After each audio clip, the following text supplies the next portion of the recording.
All right, on February 8th from 3 to 5, we've got a dodgeball tournament going. What it is you can have 6 people on a team total. You can have either 5 students and 1 coach, or 6 students total. The max, though, is 1 coach. It's a $5 entry fee. $5 entry fee. I can't think. This is so hard to think. It's a $5 entry fee. Winning team gets each person gets a Dairy Queen gift card. You also, it's best dress. There's prize for best dress. So, I gotta restart. I can't think. All right. Also, we have Sonic gift cards for the team that is best dressed. So when it comes to best dress, your team is supposed to pick a theme to dress as. You have to be registered by February 1st. You can just use the QR code, and yeah, that's all I got.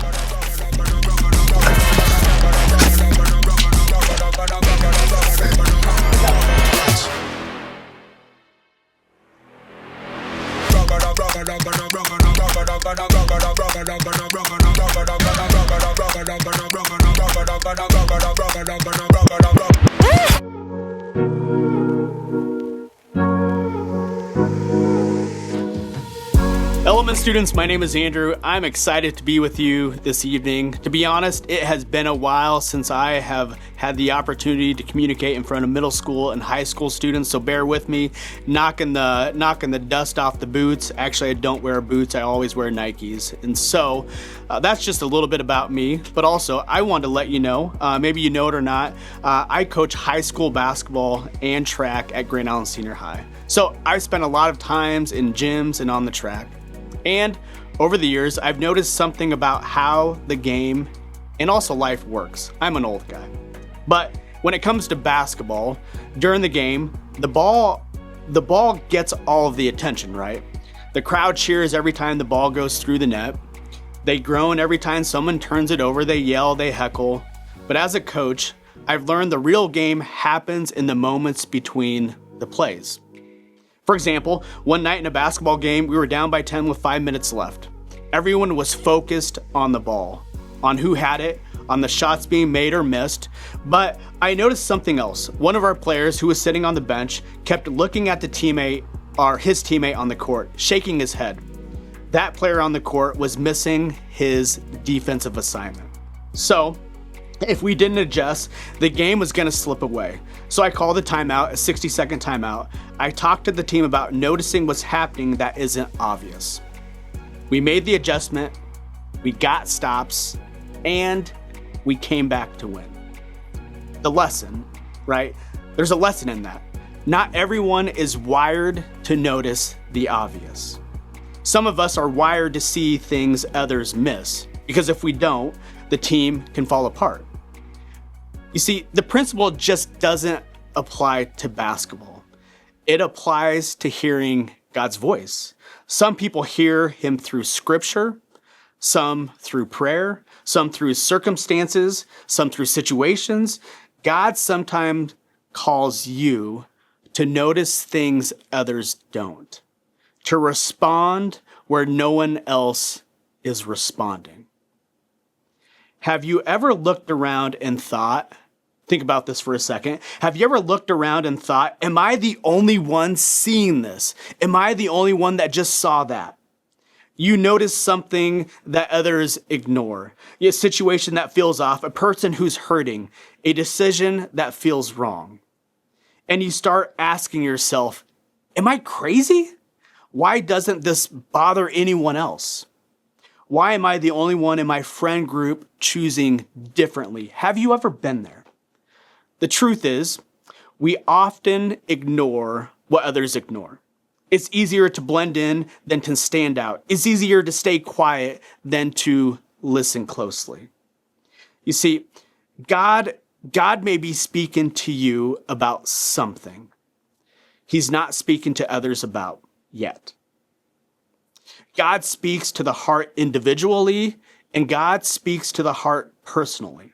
Others may not understand what God is stirring in you, and that doesn't mean you're wrong. No, not at all. If God is speaking, the question isn't, does everyone else hear this? The question is, will I listen? So tonight, let's look at the calling of Samuel in 1 Samuel chapter 3, 1 through 21, which is found in the Old Testament. So let's set the scene. 1 Samuel chapter 3, 1 through 3, and it goes like this. Verse 1.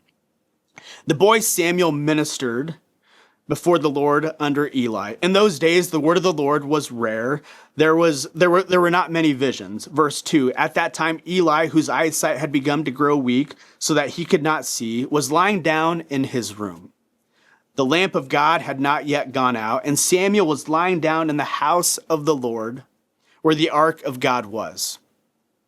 You see, in this moment, God's voice was present, but people were not listening or paying attention. In this moment, God's voice was present, but people were not paying attention. We have this guy named Samuel, right? Samuel, he's young, he's faithful. Then we have Eli, he's experienced, but he's kind of in a season where he's fading spiritually. God often speaks, even in quiet seasons, even when others don't see or notice. So, my question is this: where in your life might God be speaking quietly while others are distracted? Let's get back into the story. 1 Samuel chapter 3, 4 through 7, and it goes like this, verse 4. Then the Lord called Samuel. Samuel answered, "Here I am." And he ran to Eli and said, "Here I am, you called me." But he said, I did not call you. Go back and lie down. So he went and he lay down. Verse 6. Again, the Lord called Samuel, and Samuel got up and he went to Eli and said, "Here I am, you called me." "My son," Eli said, "I did not call you. Go back and lie down." Now Samuel did not yet know the Lord. The word of the Lord had not been revealed to him. Samuel, in this moment, Samuel responded immediately, but didn't recognize God's voice. And maybe you're in a season where you may feel conviction. You may feel compassion. Maybe you're just restless and you can't explain that. Have you ever been there? I've been there. But here's the thing. You're not crazy. And maybe God is calling even when you don't fully understand what is going on or what's before you. 1 Samuel chapter 3, 8 through 9 says this. A third time the Lord called, "Samuel." And Samuel got up and went to Eli and said, "Here I am, you called me."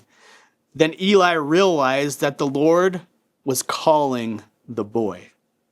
So Eli told Samuel, "Go and lie down, and if he calls you, say, 'Speak, Lord, for your servant is listening.'"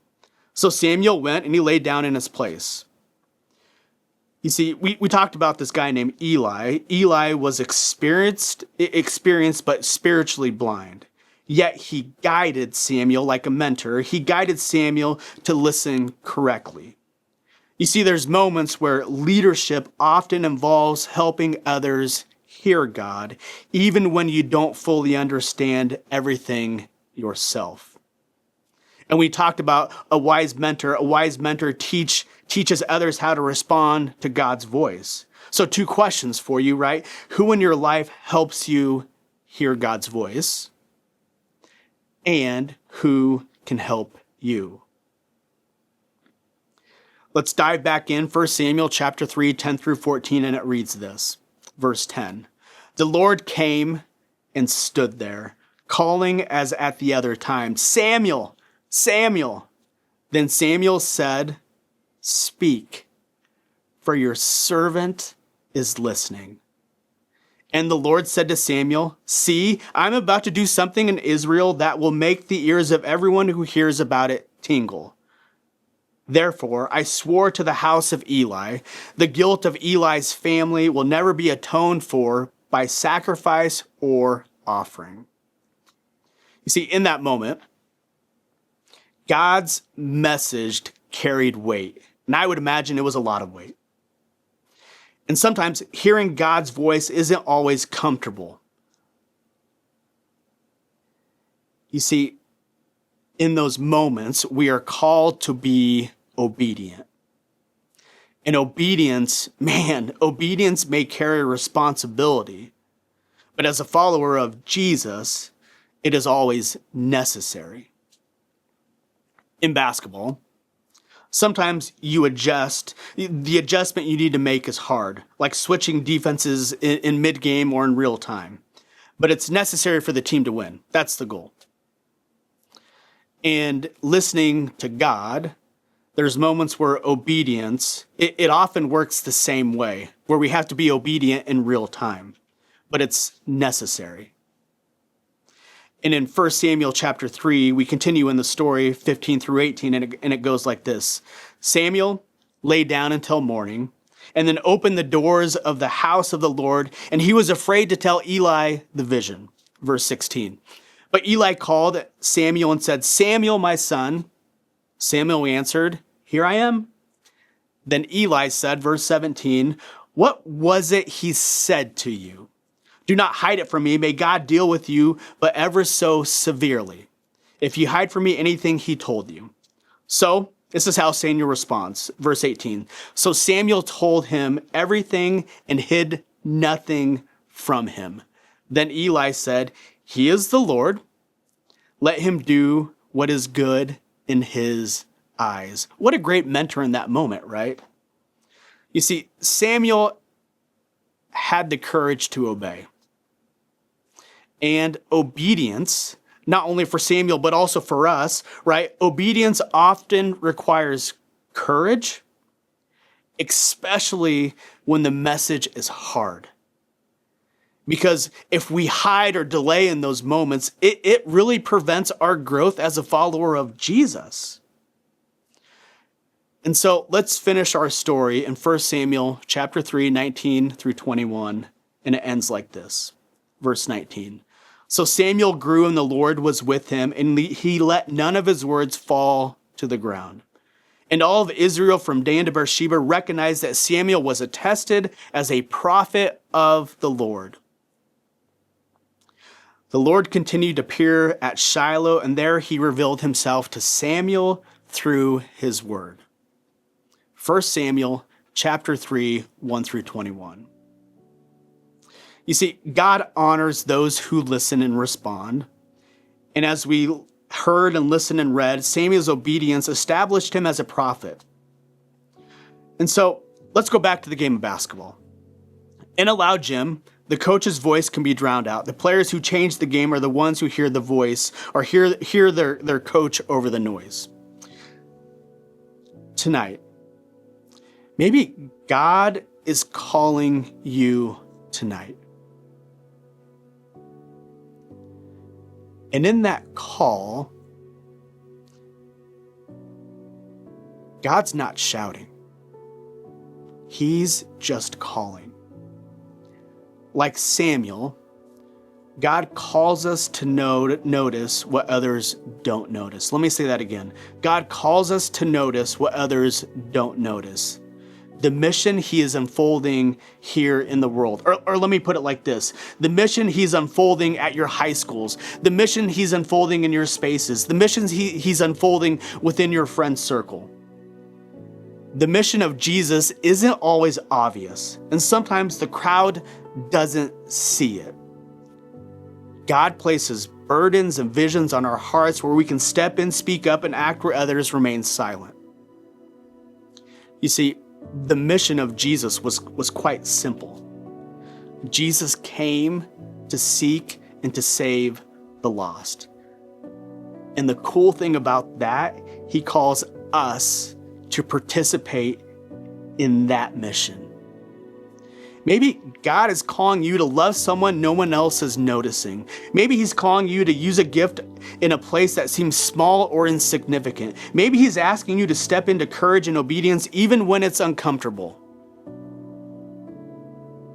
Maybe that's what he's asking you to do tonight. And so, 2 questions.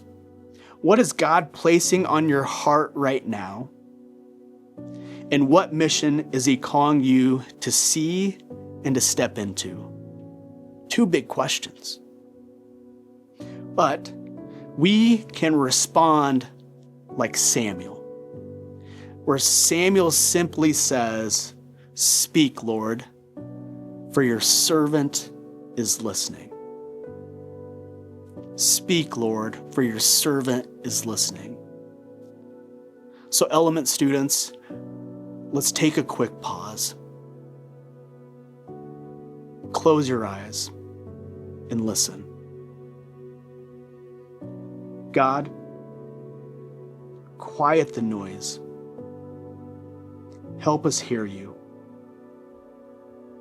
Show us the mission of Jesus that you want us to see. Give us courage to obey, a faith to follow where you lead. Father, let us be like Samuel in our response, where we can say, "Speak, Lord, for your servants are listening." Element students, take a few deep breaths. Let God speak. Reflect on the ways you can step into his mission this week. Element students, I believe in you. Jesus believes in you. Let's be on mission together this week.